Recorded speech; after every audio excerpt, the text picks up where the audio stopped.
Hello everyone and welcome. In this video I'm going to walk you through how to change new tab page in Microsoft Edge.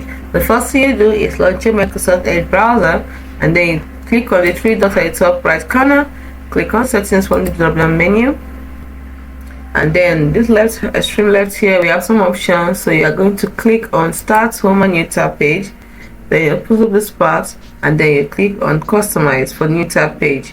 Here you get to customize your new tab page layout and content. You get to control newsfeed, background, image, theme, and more. So tap on customize.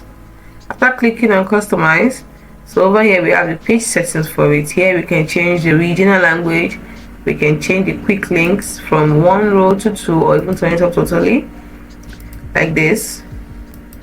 You can see 2 rows up here instead of 1, and then once turn it off you just quickly turn it off like this and it's gone. So you decide how you want it to be. And then the next one, you can show sponsored link or turn it off not to show your sponsored link. You can try to open a new tab or turn it off like this. Show contents, if you turn it off this is how to look, if you leave it on this is how to look. Show widgets, turn it on it looks this way, turn it off it looks like this. So show feeds also, you can turn show feeds off. Then next you can choose full page, partial page, or just headings for the feeds. You can see, so you choose the one you prefer.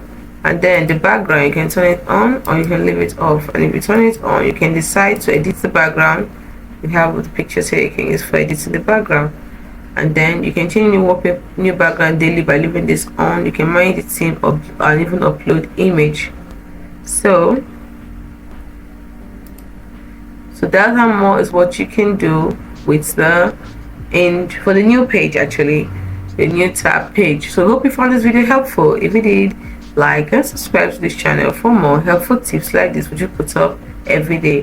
So that's it for today everyone. See you in the next video. Bye for now.